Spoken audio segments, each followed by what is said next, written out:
Welcome to the library, where I'm happy to be here thinking about spring. On a day like today, when there's a little snow still on the ground, it's a little bit hard to imagine that spring is almost here. But Jana, with her wholesale greenhouse business, started getting plants the 2nd of February. So we've had our fingers in the dirt for a long time. She has about 90,000 seedlings planted and growing in her greenhouses, and I have one greenhouse full, and the rest of my plants come this next week. So then we'll have about 40,000 more to go, and lots of seeds to plant. So it is the time to get really excited about gardening. I want to share with you just kind of a hodgepodge of garden information. So along the way, if you have a question, stop me and ask, because it's easiest to take care of that right at that moment. Every year, different organizations nationwide collectively decide on what the plant of the year is going to be. Basically, there are two known groups of people. The National Garden Bureau is one, and then the Proven Winner Association is the other one. And both of them do the same thing. They both pick a perennial, they both pick an annual, they both pick a hosta, they both pick a hydrangea. So it gets kind of overlapped on exactly which group has decided or designated what plants. So I'm going to run through those, because those are always kind of the most sought after plants in the springtime, and we have kind of pictures to go with it. The first one is what most commonly is known as a coral bell, Heucheras. And this dulse series, there's a whole bunch of dulse Heucheras, but the one called wildberry is the designation for this spring. The thing about coral bells is when you plant them, all of their leaves come out of kind of a round little terminal that sits above ground. The roots from that terminal go below ground, but if you plant that bulb, it's not a bulb, but it's where all the leaves kind of connect. If that goes underground when you plant it, you won't have a good luck with your Heucheras. So you never plant those too deep. That's really the only rule for them. Almost all of them are zone 4, so they're hardy. It used to be that coral bells always went in the shade, but now there's a lot of coral bells that you can put in the sun. So, and this happens to be one of those. So, did you want me to use this? Yes. Sorry. Okay. That's the first one of the year as a perennial.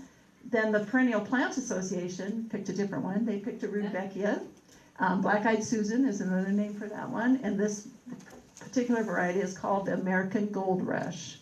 It's a very nice, it's a mildew-resistant variety, and that's Rudbeckias tend to be kind of a mildew-intolerant plant, but this one does a really nice job. And this is the annual flower of the year according to the Proven Winner Association, and this is called Gomphrena trifolia, and that is the same thing as globe amaranth. In our dried flower business, when we started years ago, globe amaranth was one of those little, like a clover-looking flower that dried really, really nice. They introduced one a few years ago called Fireworks, and it is very similar to this one, but this is the Proven Winner's version of what's the annual of the year. And the National Garden Bureau picked Celosia, which is also known as coxcomb. I guess I would say the most familiar one is the one that kind of looks like a brain, kind of a ruffled look to it, and then the other is the plume variety. They come in a host of colors, different sizes. Probably the most popular of the crested ones would be called red velvet, and that's just a great, great big red head. They're easy to grow from seed. If you ever grow those, shake out the seeds from the heads when you're done, and you can always start your own plants next year. And there's also a hosta of the year. This one is called Empress Wu. It's one of the giant ones. It gets about 4 to 5 feet tall. So that's tall for a hosta. The leaves are a foot across. So it's a giant. So you have to have a shady spot for it, and it needs to be in the background of your flower bed. But it is exceptional. As a general rule with hostas, if it has a puckered leaf to it, it tends to be more slug resistant. So if you're at a nursery shopping in the springtime and you want to add a hosta to your collection, if you have any problem with slugs or snails or anything like that, always look for the puckered ones to avoid any trouble you might have. This is the landscape shrub of the year, and this is called Rose of Sharon, is what most people call it. The problem with Rose of Sharon in Iowa is it's a zone 5. But we're now zone 5 according to USDA, where they switch every 10 years, they reassign, they look at the weather maps, and we went from 4B to 5A. So by rights, this should be a flower that we can handle in our garden. I can't grow it on the farm. I think we just have too much wind, but in a protected spot, I wouldn't be afraid to try this one. This one is a pillar variety, so it grows quite tall. I believe it's 4 to 7 feet tall and only 2 foot wide, so it's a really tall, narrow look, which is kind of interesting to add. Does it bloom all summer? No, it doesn't. So yeah, they like a cool start. So June is probably into early July is when almost all flowering shrubs or perennials have a blooming season.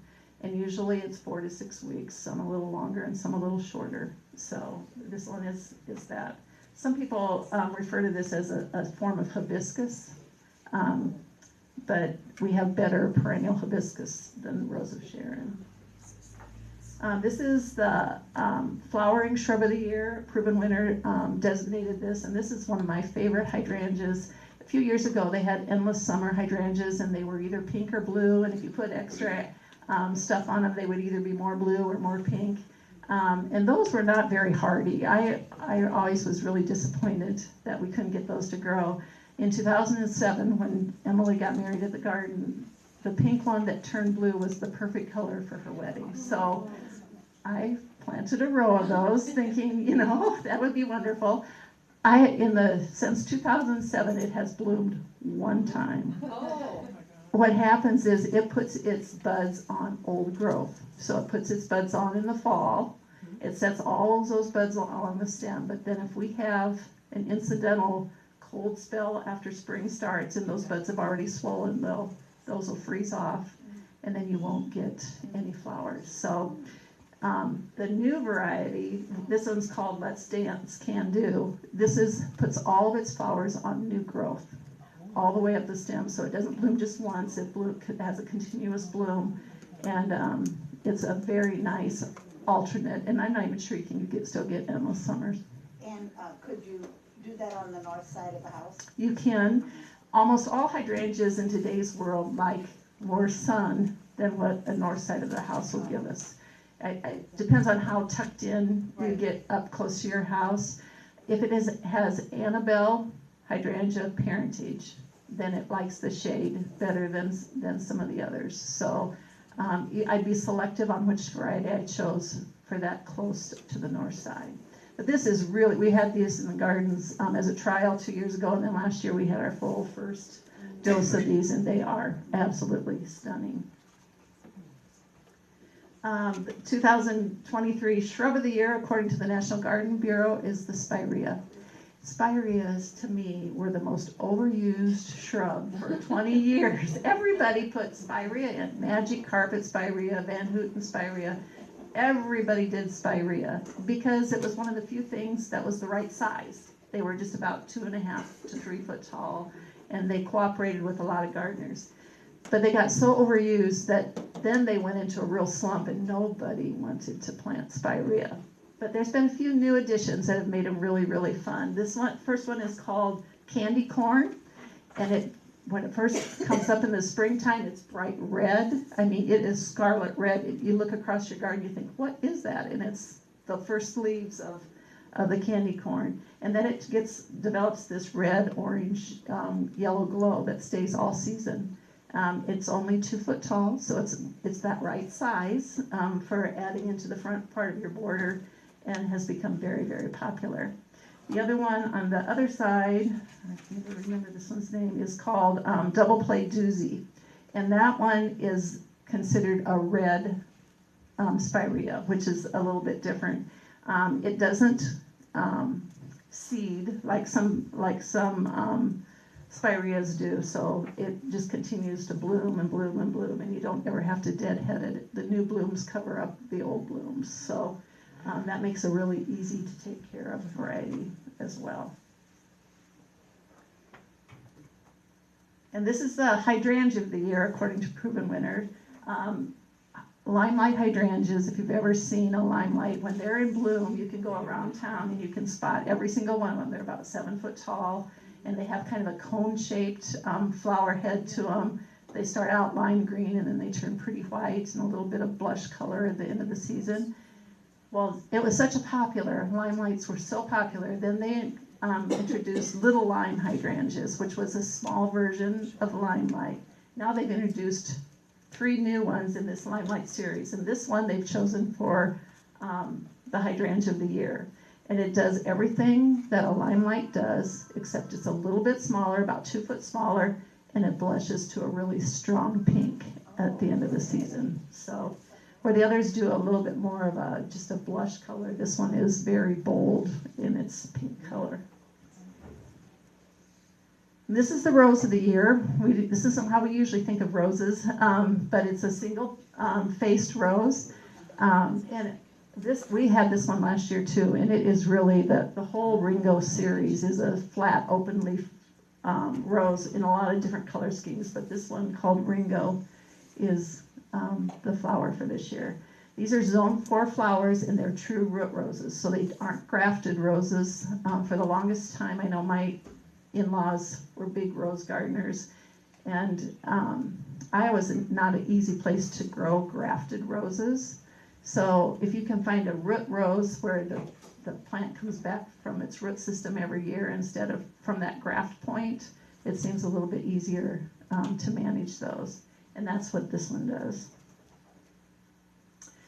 Broccoli is the vegetable of the year. So if you're a broccoli lover, then this is the year you can try lots of different varieties. But this is the one that I think is the most interesting. It's called asperbrock.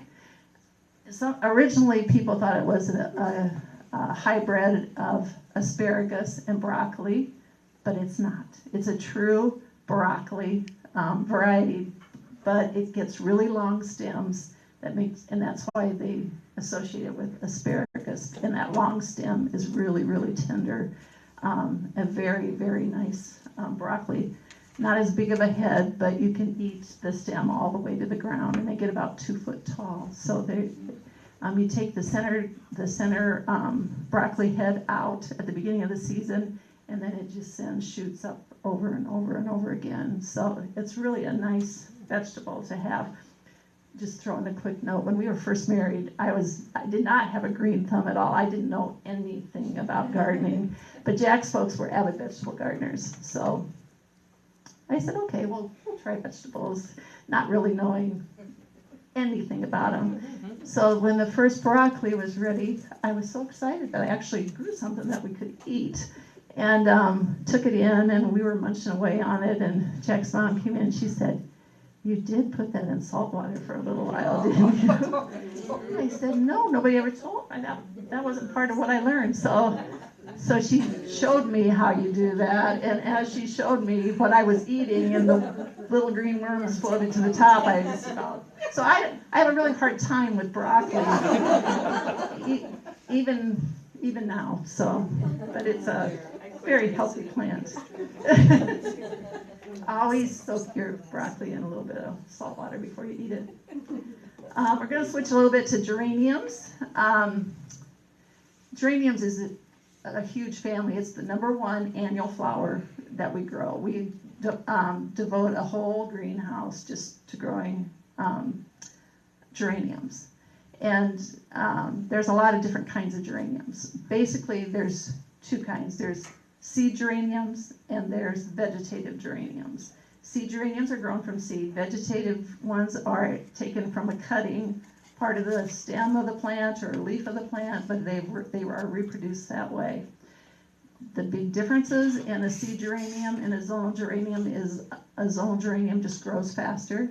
It gets a little bit bigger flower head on it, but it's more expensive.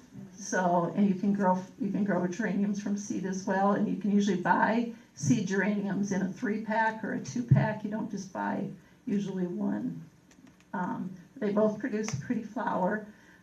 It's just the zonal geraniums tend to be more like a hybrid variety. Then within zonal geraniums, there's also different categories, and the one that we like the best are called calliope geraniums. Calliope geraniums grow just like a regular zonal. They grow about 14 inches tall. They set their flowers on top of their foliage, but as soon as they start to set flowers, they also start to cascade. So it's kind of a cross between a zonal and an ivy geranium. They can cover both. So we do all of our hanging baskets in calliope geraniums, and they're just a really, really nice addition. There's about 16 different color varieties. This is dark red, and we grow probably 15 to 1 red compared to everything else, because that's by far the most popular geranium color. The one over on the other side is called Crimson Flame, and that puts pink and red together, which is really an unusual combination, but very, very stunning as well. Begonias. Begonias are kind of one of those tricky flowers. People tend to kind of shy away from begonias. They're really a very easy plant to grow. What happens is we overwater begonias. They don't need near as much water as you would think that they do. And the other thing that about begonias is they don't like wet leaves. So when you water begonias, you don't water over the top of the plant. You'll try and get your water up underneath the leaf system, because once they develop a leaf spot, then that plant can go downhill pretty fast. The one over here on this side is called Peachy Keen, and it's actually fragrant. So a fragrant begonia is really a nice one. And then the other one is our workhorse. Those are dragon wing begonias. And when people come to the greenhouse in the spring and they don't know what they want, I always say, well, if you want the easiest thing in the world to grow, you want a dragon wing begonia. You can use them in hanging baskets, you can put them in the ground, but they have a leathery leaf that is just very weather tolerant. They're not a high demand plant at all, and they just get prettier and prettier and prettier as the season goes by. So that is one of our favorites. We do quite a few of those as well. Petunias. When you think about a petunia, when we started this years ago, about 35 years ago, I was really thinking that we would always sell 3-packs and 4-packs and 6-packs of flowers. That's kind of how it always was. But Proven Winners, when they introduced their line of annual flowers, they made flowers go from 6-packs to singles, and they went from 79 cents for a 6-pack to about $5 a piece now is about what they cost. But they are really, really nice plants. And so when you buy a petunia, you have to really think about how you're going to use it ahead of time, because petunias can be cascading or they can be mounding. They can be grow up to 2 foot tall, or they can grow, stay flat and just fall over the edge of a pot. So any of those things work. These are by far the most popular that we grow. These are the Proven Winners called Bubblegum Vista petunias. They grow up about 10 inches or 12 inches, and then they cascade out about 3 foot. So they make just a huge bubble of flowers. The one called Bubblegum is this pink one, which is by far the most popular, but they've introduced, I think now there's 5 colors that you can use. Yep. How many petunias did you plant in one plant? There are 3. 3 of them. Mm-hmm. So they get really nice, and those are 12-inch pots. 3. So 3, yeah. In a 12-inch. Mm-hmm. Okay. Right. And the reason we do that, you can either use 3 or 4, but if you use 2, you won't get a round circle, you'll get an oval. And if you only use 1 and you have any kind of a break, you'll be lopsided. So most people use either 3 or 4, but 3 is what I would recommend for this one in particular. The other side is a group of petunias called Crazy Tunias, and those were introduced about 5 or maybe even more than that years ago. They started out with just a few, but now there's 30 or 40 different Crazy Tunias. All Crazy Tunias are mounding petunias, so they grow up. If you're going to have a combo planter maybe, and you want to have a thriller, something tall, and then a filler, something that kind of fills in your middle, and then a spiller, you want to use crazy tunias for your filler because they're not going to make a pretty cascade. They're just going to make a round bubble. But they have some of the most unusual color combinations. So you can really go crazy with combos. If you just pick a petunia first, like you picked this one, and then you added a yellow lantana and a soft pink, something else, you'd have just a really, really nice combo because that single plant gives you a color scheme to work from. This is the newest Vista petunia, so like those bubble gums, this is the new color. It's kind of lavender with a dark leaf. I still like bubblegum the best. This one has a little bit smaller blossom to it, but it's a very nice new addition for those. And then there's petunias that have speckles. That's become really popular. There's probably a dozen speckled petunias now. This one is called Headliner Purple, purple, Enchanted Purple, I believe is what it's called. But genetically, they've done really a good job on keeping them speckled. You know how sometimes you'll get a plant and it'll start out speckled and then pretty soon it'll lose its spots or it'll just turn a solid color. These do a really nice job with those. They tend to be mounding petunias, so they're not going to cascade out of a basket, but they're a nice bubble. The other one is the best yellow petunia that you can buy. Yellow's a hard to flower. I always tell our brokers when they come, I said, could you please just figure out how to get a yellow verbena? Because if I could use a yellow verbena would solve a lot of our combination problems. So we use yellow petunias. This is one's called Bee's Knees, and it is really a nice one. Calibrachoa are known as the mini petunias, and it's the same thing with calibrachoas. They come with a lot of bicolors now, so you can see this one is called Bumblebee Hot Pink, and it kind of has that look of a bumblebee going down the center of it. That also gives you a great color scheme to work with in a combo planter. And then they also have introduced the doubles. And this one is a double, mini famous double rose. And that also just has a really sweet, petite look to it. Those don't get as big, but they're very nice too. There's a couple other calibrachoas. These are from the Proven Winter family. This one's called Coral Sun. And the other one is Lemon Slice. Lemon Slice is the name of that one. Both of those, being a Proven Winter makes them a little bit extra special. The thing about Proven Winter plants, three wholesale nurseries in the United States, one in California, one in Michigan, and one in New Hampshire, about, I bet it's been 20 years ago now, went together. They pooled all their advertising dollars.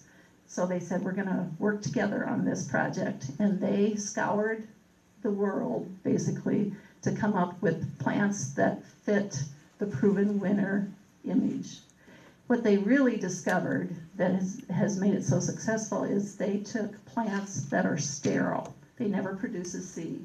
Because when a plant comes up in the springtime, the only reason that plant leaves out is to complete its life cycle, which is produce a seed. So if a plant comes up, gets leaves on it, gets a flower on it, behind every flower there's a seed. And if you don't deadhead your petunias, then that seed develops and matures. That signals to the plant that it's the end of its life cycle. So it just fizzles. And usually that happens about mid-July. Well, what Proven Winter did is they made sterile plants. So it basically tricks the plant into continuing to bloom because it's trying to make a seed, but it can't. And so it just blooms and blooms and blooms and blooms. And that's what makes those so nice. Plus, you never have to deadhead that kind of a petunia. So the extra dollar that you spend for it probably is a bonus for any time you spend on your knees in the garden. Dahlias have become really popular, almost as a substitute for a geranium in a pot. People that are tired of geranium or just want something new, a dahlia is a really good choice. The ones called Dahlia dahlias are just about exactly the same size as the geranium. You treat them the same way in your flower bed or in your pot. You have to deadhead them, just like you have to deadhead a geranium to keep it blooming. But a lot of great combinations. This one is called Rose Pink, and that one's called Purple White. I would have come up with a better name than purple white. But I always think that's the funnest part of flowers is how'd they get that name? But purple white was, could have been better. So, but some dahlias have an open face and some of them are just solid petals. And you can get some great combinations. Can you overwinter a dahlia? You can. Most people just dig they get kind of a fleshy tuber root to them. Like if you buy a dinner plate dahlia, usually you buy them in like a box at Bongar's or Lowe's or a place like that, and it is just a fleshy root. All dahlias make a root like that. And so you can dig those up and put them like in a root cellar like you store potatoes or anything cool crop like that, and you can replant those in the springtime too. So dahlias tend to be a little bit intolerant of mildew. So if you're planting them in your garden landscape, I would say put them in the breeziest spot in your backyard where it's going to get nice wind or airflow around those plants. If you bury it down in the middle of your garden, you might have some mildew problems. But that's one thing the breeders have really improved is trying to eliminate problems that gardeners have. And so many of them are mildew resistant now as well.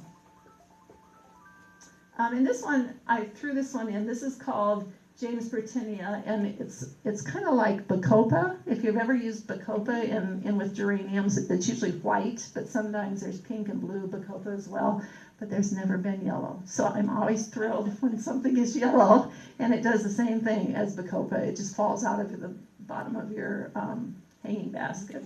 Really, really nice. All right, we're going to talk just about a few little garden tips. When's the best time to clear your garden from last year's debris? How many have already done that? No. How many did it last fall? Did you clear your beds last fall? A little bit? Yeah? Okay. Most people, or most garden experts say that you need to wait till spring to clear your garden. The reason you do that is because there's so many pollinators that winter over in the trash, garden trash. So bees and just all kinds of pollinators that you will benefit if you wait until spring. The bad part is you have to wait till it's consistently 50 degrees. And in Iowa, it's a long time before it's consistently 50 degrees. So you just kind of have to weigh the odds. Their other recommendation is if you do it early, which a lot of people just get anxious in the spring and want to see what's coming back and clear off their gardens, don't bag up your leaves and throw them away.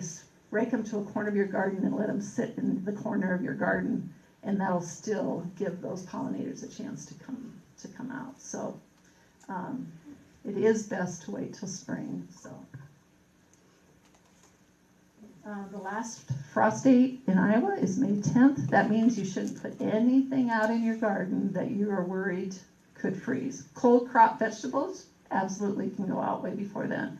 But any flowers that are sensitive to cold weather, coleus comes to mind. And I love coleus, but coleus doesn't even like it anywhere below 40 degrees. It'll turn black just as fast as can be. So May 10th is the frost date. Before that time, I would say if you have your pots all planted, I'd put them in a wagon, and I'd wheel the wagon out of your garage during the day, and I'd wheel it right back in at night until your weather is for sure not going to trouble you. And so now we can tell when there's going to be a cold spell. You know, you can see a 10-day forecast, and if it's May 1st and 10 days, there's no weather, I'd be probably pretty anxious to set things out too. But May 10th in Iowa is the last frost date. The wind, that can also be really a big problem when you go to the greenhouse. They look beautiful sitting on the benches in the greenhouse. They're not used to the wind at all. So my recommendation would be the same thing. Put them in a wagon, wheel them out, and then catch a little breeze for a day or two. Extend that time every day for a little bit longer, and don't send them back into your garden until they've really hardened off with the wind. Wind can do just as much damage as cold weather. To hoe or not to hoe? That's kind of a good question, and my philosophy for that's changed over the 35 years that we've been doing this. Maybe because I'm getting older and I'm not quite as energetic as I was back then, but when you hoe a garden or till a garden, the great things about that is it aerates it. It puts air back into your soil, and plants need air to grow also, so that's a good thing. But if you hoe continuously in the garden, you're bringing up a new batch of weed seeds every time you pull that hoe. There's weeds that are buried 3 inches deep, there's weeds that are buried 2 inches deep, there's weeds that are buried only an inch deep. But every time your hoe goes deep, you're bringing up a whole new generation. They could have been there 500 years, but those weeds exposed to light are going to give you a problem. So what we try to do is not hoe the gardens unless we need to aerate it or we're starting up a new spot. We pull weeds, or we just go off. We just use our hoe at the very surface, but we don't poke into the soil with our hoe. So, and then we don't have quite as many weeds. And after you've gardened a space for 5 or 10 years, you'll be surprised on how many less weeds you have because you aren't bringing up all of those weed seeds that are buried. There's 2 types of tomatoes, and not everybody, I don't think, knows that there's either a determinate or indeterminate tomato. And when you go to the nursery to buy your tomatoes, you have to think, well, what do I just want to have a nice tomato on my dinner plate every day, all summer long, or do I want to can and do salsa and all that kind of thing? And that all determines which tomato you use. A determinate tomato produces all of its fruit in a 2-week span. So after it starts to get its tomato on there, you'll have all the tomato that plant's going to produce within that 2 weeks.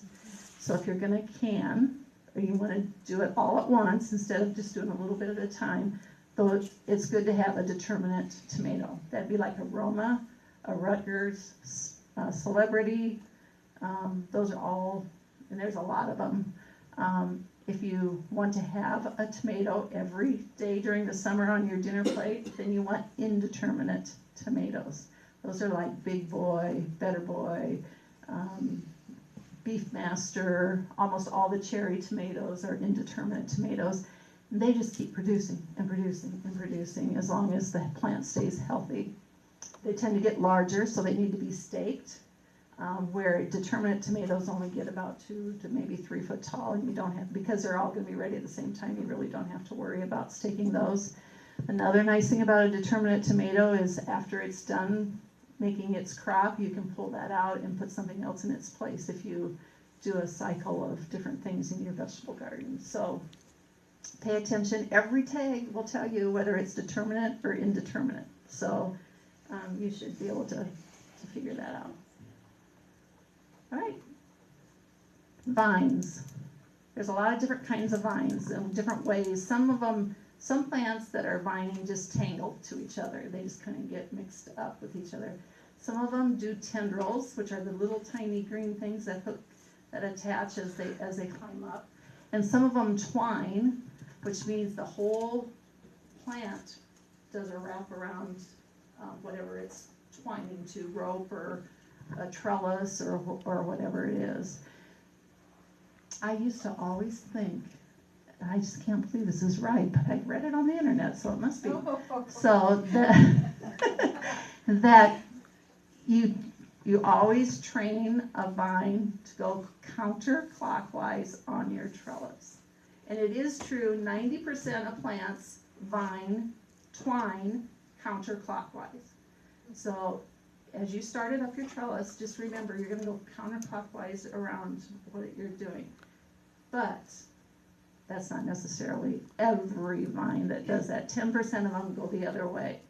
And what really happens is when a vine touches whatever it's going to curl around, the cells closest to whatever it's going to wrap around shorten, and the outside cells lengthen, and that's how that curls around and goes up. But for years, I've always put my vines on a trellis going counterclockwise. So if you haven't had trouble with that, try the counterclockwise first, because I still think that that's probably the way to go. PW, That stands for proven winner, and I talked about that already. It's that group of plants that are mostly all sterile. It used to be just annual flowers. Now they've introduced perennial flowers. Now they have shrubs and trees as well. So it's a big group of plants. They've been very successful, and you'll see their advertisements online. You'll see them in every women's magazine in the springtime. They've just done a really, really good advertising job. Speaking of plant tags, what's the difference between part sun and part shade? Have you ever thought about that? What's the difference between, sometimes they'll say how to plant, how deep, all that, they'll say part sun. And then you read on the next plant, it'll say part shade. And I always thought, I wonder why they do that. To trick the gardener, I think. But actually, there is a reason that it is either part sun or part shade. Whatever it says, part sun, it wants more sun than shade. It still likes the shade. Part sun or part shade means 4 to 6 hours of shade is what it needs, or 4 to 6 hours. So part sun wants closer to 6, and part shade wants closer to 4. So that's the difference in those two. Okay, watering your flowers, that's always another big thing. I think more people kill plants by overwatering than by letting them dry out too much. So be careful when you water plants. You always water them in the morning if you can. That's the best time. It gives a plant a lot of time for the leaves to dry off and be healthier. When you water them in the evening, they stay damp, and the leaf residue stays too wet overnight, and that's how you develop fungus and other kind of spore-related diseases. So plant them, or water them if you can in the morning, and most often you try not to water over the top. You try to tuck your hose and water where it really needs it, which is its root system. So it doesn't do any good to get the leaves of a plant wet. On a really hot day, I think people tend to water their plants twice. They water them in the morning, and it's so hot. And sometimes they look a little wilty, and by the time you get home from work or back to the garden at the end of the day, and so they give them another shot of water. They really weren't thirsty, they were hot. So you just have to be really careful that you don't over water plants. So that tends to be way more of a problem than drying out too much. Okay, and then again, wilting doesn't always mean that a plant's thirsty. It often can mean that there's a root rot problem, and you can alleviate that with different kinds of things, chemicals or different things that you can buy at a store, or you can just aerate the ground. Mostly it's just an air issue. It just needs, because it's wilting, it just needs better air circulation around the plant. So a little dig around the plant usually will help it recover from that. Coming up, it's almost springtime, but not quite yet. So, but we do kick off our spring in April. The last weekend in April is always our lunch and learn. That's really a fun day at the garden where we introduce all of the new plants. I give a little program and pot up some containers and talk about trends for the new year. We serve a lunch, and then people kind of can go through the greenhouses and pick out what's new. That's always the last Saturday in April, and something to look forward to if you're ready for spring by then. And then our open house is always the first week in May. We don't do a weekend open house, we do a weekend all through the week, and we just have different specials during the week. So for us, that kind of spreads it out a little bit, especially when COVID was an issue. We tried not to have so many people there at the same time, and we continue. That worked out pretty well. So that's kind of what we expect to have happen. Often I see the planted up thick pieces that people have brought in for you. How do you handle that? We do fill a lot of pots for people. They bring them in starting April 1st. We don't have too much room, extra room before that. So by the time we get all organized, they bring them in April 1st. We plant them. They can choose their color scheme, or sometimes they let me choose their color scheme. And then they come back usually around Mother's Day and pick up the plants. By then they're large, and we've been able to fertilize them several times and prune them a little bit and just make them pretty. So is there a fee for that? what we do is we just charge by how many plants we use in the container. So the people can kind of decide a ballpark figure of what they want to do, or, but it's just based on the number of plants we use. Yeah. Got a question online. Will you have scented geraniums? And will you have the one that smells like popcorn? Well, the one that smells like popcorn is not a scented geranium. That's called popcorn cassia. That is a great plant. Our suppliers for the last 2 years haven't been able to supply that. But we had a plant in the garden, so we took cuttings off of the plant, thinking for sure we could salvage a few. We had really bad luck with that. So I did go online, and we have 24 seeds, and all 24 have germinated. So we'll have some, but it's a very popular plant. If you haven't seen it before, it grows. It looks like mimosa, kind of like a sensitive plant, only it's way bigger than that. And you touch or brush up against that leaf, and it is a great, great fresh popcorn smell. So that's a popular one. And then scented geraniums, there are hundreds and hundreds of scented geraniums. I think, are going to carry about 6 varieties. Oh, there was a time when Jack collected scented geraniums, and we probably had 150 varieties of those. And he would winter them over in his little winter greenhouse that he takes care of. And then in the spring, we would propagate some, and it got to be such a job. And so we don't do that anymore. So we hit the high. There's a lemon one, a rose one, citronella. You know, citronella is the insect or mosquito chaser.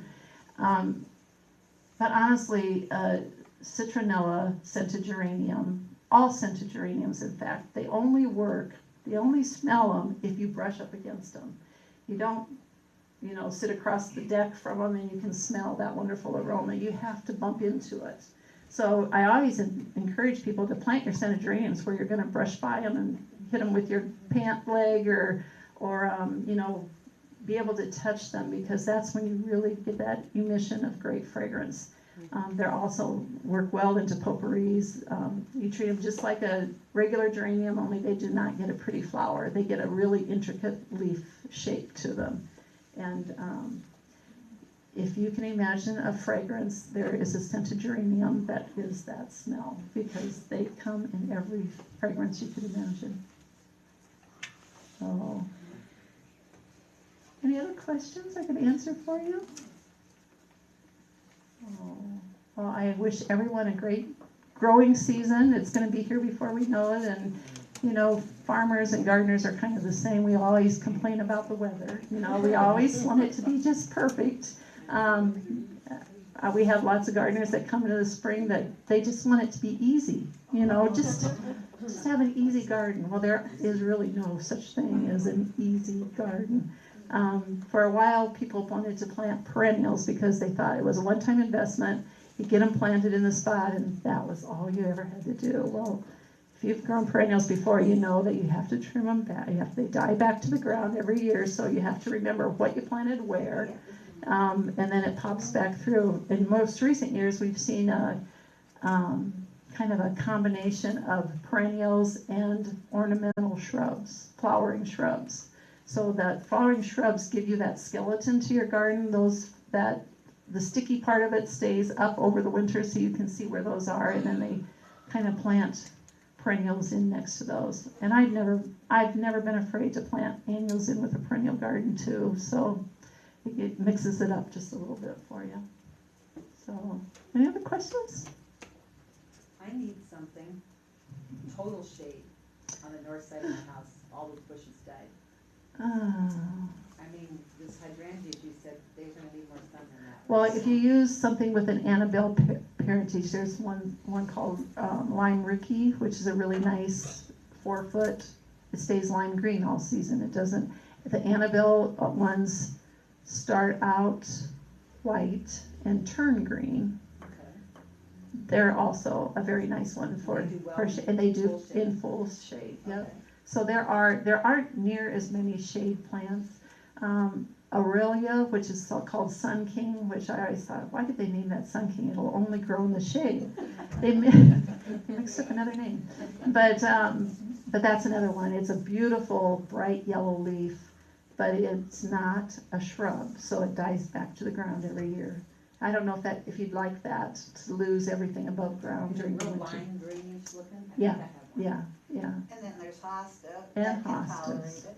How about that new Ripley one that you That talked big about? That- house would be yeah. nice. yeah, it is a very nice one. And We've- it can take that full shade. Mhm. Almost all hostas, there's a few, sun and substance is the one that likes the sun. There's a few yellowish ones that like a little bit of sun, but most of the blues and greens, dark greens are shade lovers. So astilbe is another nice shade flower. Gets a beautiful plume on it that's pretty nice too. And those Huchera too, isn't that, can't Yeah, you do that? yeah, Is that how you say that? well, we say heuchera, but they do a shade, they're just not a real big flower, they'd be a Right. front border. They won't replace your shrub look very easily, so. What about oak leaf hydrangeas? Where do they best suit? Well, oak leaves kind of like the sun, that's where I have mine, and, you know, for the longest time, I couldn't remember what I planted. It just did not look like a hydrangea to me, I thought, I must have mixed that up. Because it does have an oak-shaped leaf, very much so, and it's kind of a lace cap top to it, it isn't a real full head on it. I have mine in sun, but it's under dappled light, it's under a tree, area, so, but it does fine there, so I think it'd probably go either way. Anything else? We can't wait.